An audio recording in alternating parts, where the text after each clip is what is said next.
Labdien! Šis laikam būs viens no pirmajiem videofailiem, kurus es sagatavoju pirmā kursa studentiem. Mēs esam pieraduši, kā ar Microsoft Word programmu mēs varam apstrādāt tekstus, tabulas, zīmējumus, izmantot internetu, bet izrādās, ka ir iespējams arī programmēt.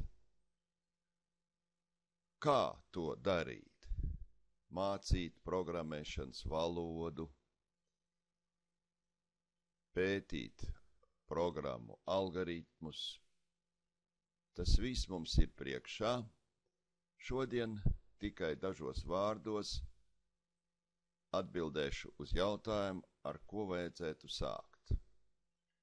Pirmais, kas ir vajadzīgs, augšā pie izvēļņu saraksta ir jādabū jauno izvēlni, kura dos mums iespēju programmēt.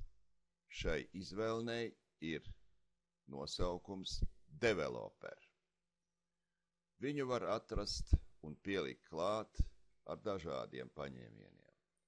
Viens no paņēmieniem ir tāds, kā lentes labajā pusē, uzklikšķinot ar peles labo podziņu, mēs redzam customized ribbon. Tas ir viens variants. Otrs variants iet uz failu katalogu, izvēlēties options rindu, un šeit arī tā pati komanda Customize Ribbon. Tad ar to jāsaprot, kā šeit ir iespējams, un ar to 2010. Office atšķirās no iepriekšējās versijas, ka šeit ir iespējams pašiem redigēt, mainīt, papildināt izvēļņu sarakstu, kas ir redzams katras programmas augšējā daļā. Tad programmēšana mēs varam sākt izvēloties un aktivizējot šeit izvēlni Developer. Ok. Mums parādās Developer nosaukums. Un šeit, atverot vaļā šo izvēlni, komentēšu tikai divas lietas. Pirmā lieta, kurā vietā notiek programmēšana.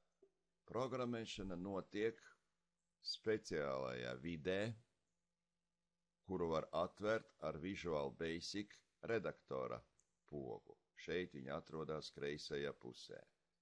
Atverot vaļā, mēs redzam, ka kreisajā pusē pie projektiem ir katalogs,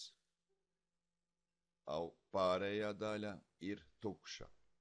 Ja mēs gribētu programmēt vai veikt vēl kaut kādas instalācijas, mēs ejam uz Insert izvēlni, un šeit, piemēram, programmēšana notiek tā saucamajās moduļos. Aktivizējam moduli. Atverās jauna lapa, kurā lūdzu rakstīsim programmu. Tas ir pirmais moments. Aizvērsim ciet. Otrs moments, ko mēs izmantosim biežāk, ir saistīts ar developer redzamam kontrol pogām, vadības pogām. Tad šeit ir 9 pogas, no kurām mēs izmantosim dažas. Ko dara šīs pogas un ko var panākt ar viņām, par to ir tas nākošais stāsts. Tas ir tāds neliels ievads, lai mēs varētu tālāk nodarboties ar programmēšanu.